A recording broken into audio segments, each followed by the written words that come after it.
Olá, agora a gente vai falar sobre depressão. Essa doença que a cada dia acomete mais pessoas e que está bastante relacionada aos contextos socioeconômicos, políticos da sociedade. A pandemia trouxe um crescimento muito grande em relação aos casos, porque esses acontecimentos que retiram da pessoa uma segurança mínima de sobrevivência ou a iminência da perda das pessoas queridas, a iminência do empobrecimento, tudo isso prejudica a saúde da pessoa e deprime o sistema nervoso, compromete as funções da serotonina. Então, a gente precisa adotar uma série de medidas para nos ajudar, para serem suportes para essas condições aversivas. É importante que você acompanhe todo esse conteúdo que a gente já expôs e verifique não somente a sua história, se esses fatos aconteceram com você na sua infância, como também você veja se está acontecendo atualmente, com você ou com o familiar. Veja que é um trabalho de pesquisa, autopesquisa. Você pode se ajudar a partir do monitoramento da sua vida, do contexto de vida, do seu ambiente familiar, profissional.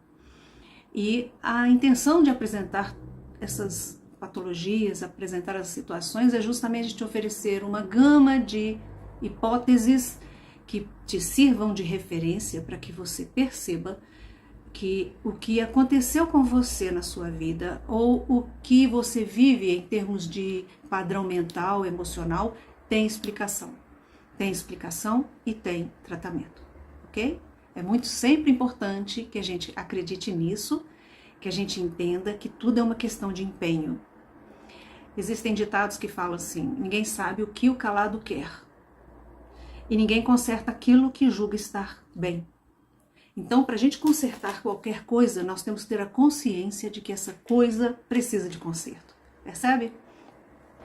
E um fenômeno muito interessante em relação aos adoecimentos mentais, emocionais, é que muitas vezes eles vão crescendo, eles vão se desenvolvendo de uma maneira lenta, silenciosa, dia após dia, minando a nossa saúde, minando nossa autoconfiança, minando a nossa alegria de viver, e um dia a gente está cheio de sintomas sem saber que tem uma depressão, que tem ansiedade, que tem um transtorno bipolar, certo?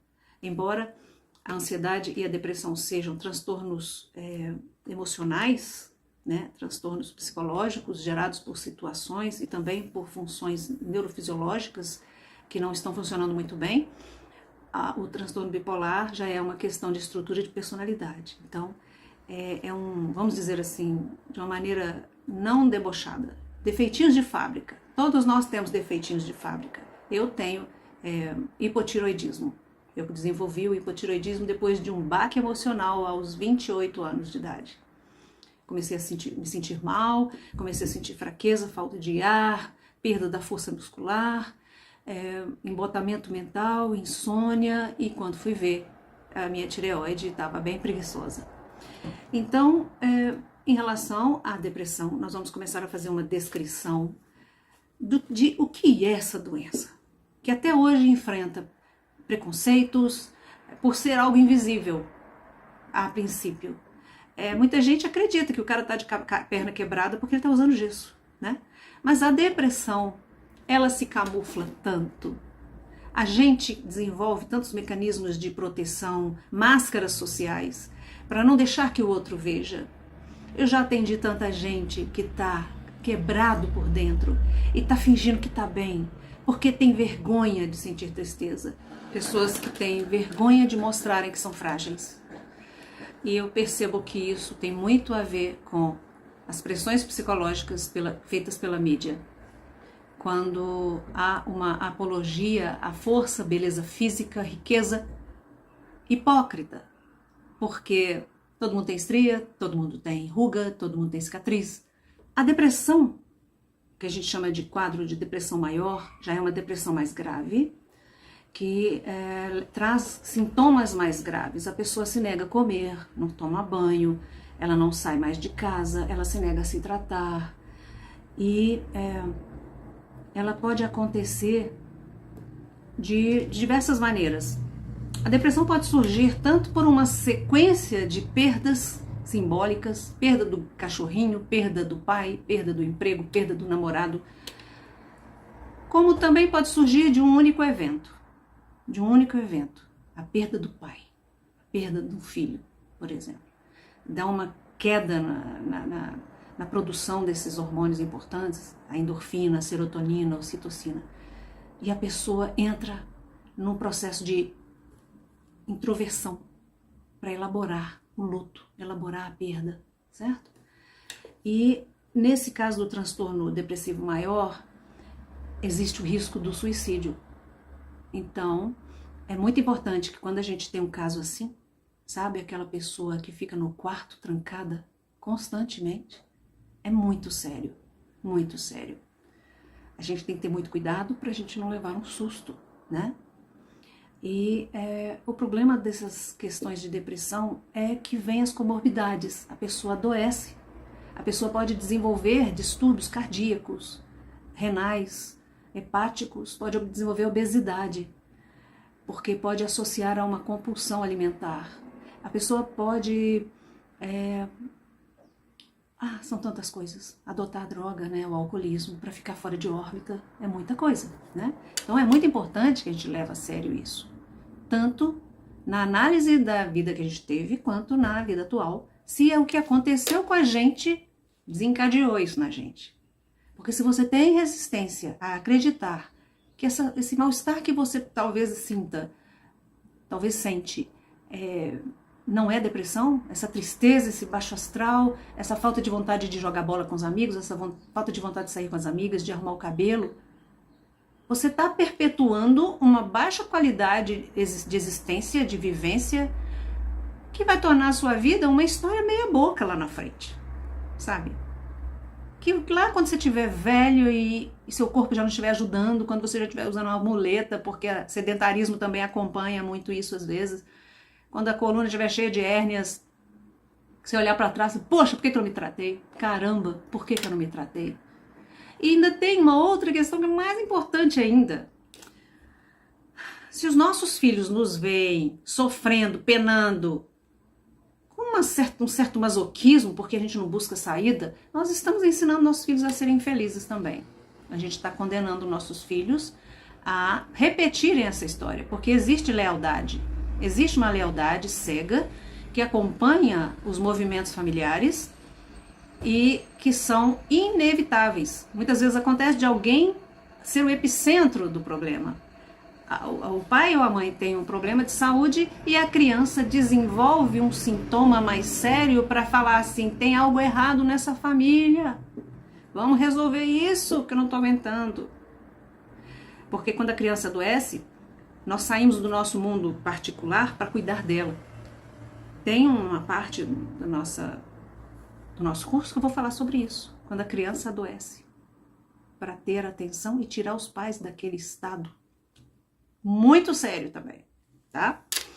Vamos lá.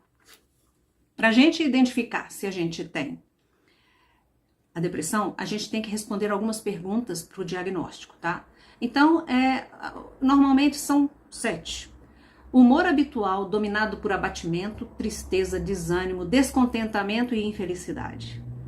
2. Autoconceito centrado em crenças de inadequação, insuficiência, inutilidade, baixa autoestima. 3. É uma pessoa crítica, acusadora, depreciativa para consigo e com as outras pessoas. É dada a meditações e preocupações, ruminações, na verdade. É aquele problema, ai meu Deus, é aquele problema, meu filho vai viajar, e se acontecer um acidente, e se ele usar droga, ai meu Deus, e agora? Como é que vai ser? E se minha filha casar e não for feliz? Tá? Negativismo, crítica, preconceito quanto aos outros. Pessimismo crônico. E sentimento de culpa e remorso, autopunição. É sério, é bravo, né? Pois é. O tratamento para depressão envolve terapia, é inevitável, não tem jeito. A pessoa vai ter que elaborar, ela vai ter que conversar, ela vai ter que falar o que ela sente. Porque Freud descobriu, por acaso, visitando os doentes que ele tratava. Ele era um psiquiatra, né? Então ele tinha hábito, antes de ir para o trabalho, ele passava na casa dos clientes. E aí, seu João, como é que você tá? Aí, mas eu tô assim e tal, e isso e aquilo e tal. No outro dia o Freud passava de novo, o seu João já estava um pouquinho melhor. E aí, seu João? Tá mais ou menos, tá melhorando, meu apetite tá melhorando. No terceiro dia, seu João, e aí? Tô ficando bom, você acredita? Tava pensando aquele negócio que eu falei com o senhor, eu acho que eu vou conseguir resolver. Então o Freud descobriu, por meio dessa experiência, por acaso, que quando a pessoa fala, ela se elabora. Ela consegue encontrar saídas. Ela consegue se encontrar, se localizar dentro da vida que ela tem, dentro das condições que ela tem. Olha que legal isso. Então, surge aí a psicoterapia. Bem, surgiu então a psicanálise, né, que é a terapia do discurso livre, em que a pessoa fala e opa, cai ficha, aí ela vai se resolvendo, tá? Dentro do tratamento tem que colocar os antidepressivos, os inibidores de recaptação de serotonina. Sabe o que é isso? Vamos lá, vamos fazer uma demonstração aqui. Vamos fazer de conta que meus punhos fechados são botões sinápticos. Vamos falar que isso aqui é um neurônio, termina o neurônio, aqui começa outro e vamos dizer que aqui tem outro, tá? Outro botão sináptico, porque lá na frente tem outro.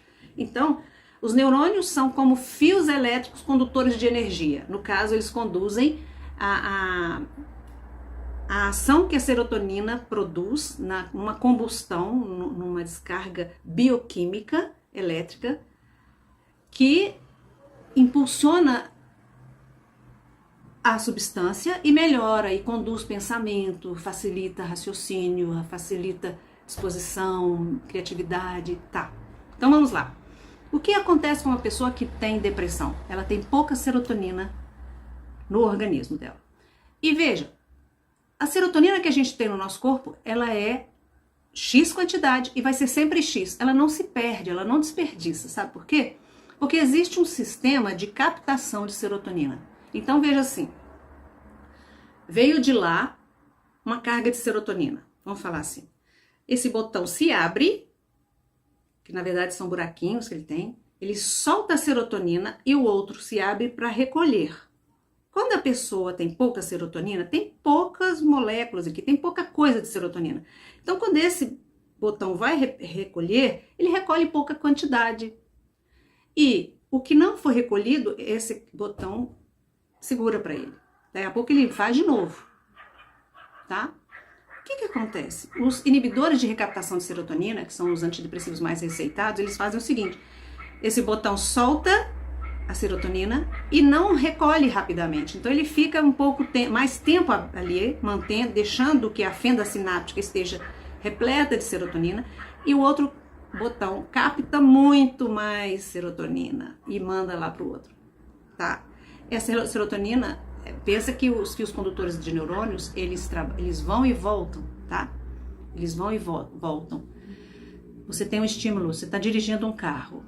Você tem o pensamento para conduzir o carro, para fazer uma conversão com segurança.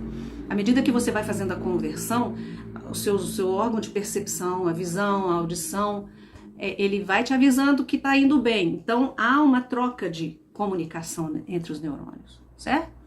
E quando, por exemplo, você vê que tem um perigo, um cachorro atravessa rapidamente, o neurônio recebe essa informação e trabalha num circuito muito interessante de aprendizado, né? De reflexo motor e freia. Então, tudo isso é importante, porque veja, uma pessoa com depressão tem pouco reflexo. Tem essa questão aí, nesse caso. Tá vendo como é? Mais à frente, nós vamos explicar como é feita a terapia para tratamento dessas questões. Nós temos que lembrar que na depressão não é somente fazer terapia e tomar remédio que resolve, nós temos que mudar hábitos. Então a pessoa precisa fazer uma hidroginástica. A desculpa é a hidroginástica, mas na verdade o que está intrínseco?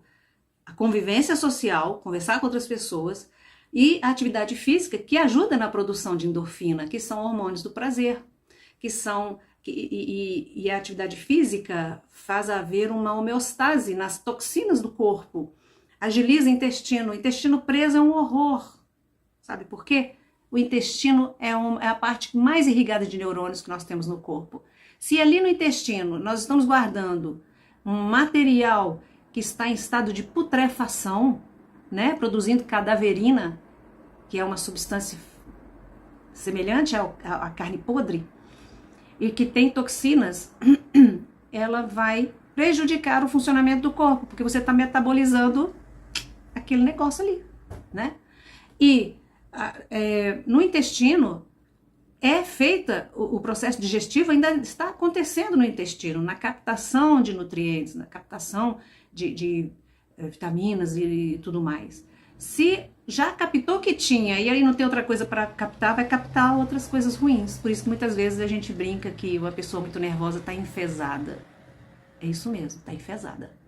Então, cuidar do corpo, cuidar da alimentação saudável, para facilitar. Veja bem, se você, deprimido, não tem disposição para nada, o que você vai comer? Fast food. Você vai comer miojo, né? Pão. Não tem nutriente, não tem fibra, seu intestino vai prender e você vai ficar anêmico. Percebe que o tratamento é algo muito geral? E ainda tem a questão espiritual, que eu vou falar mais lá na frente, tá? Então vamos para o próximo assunto.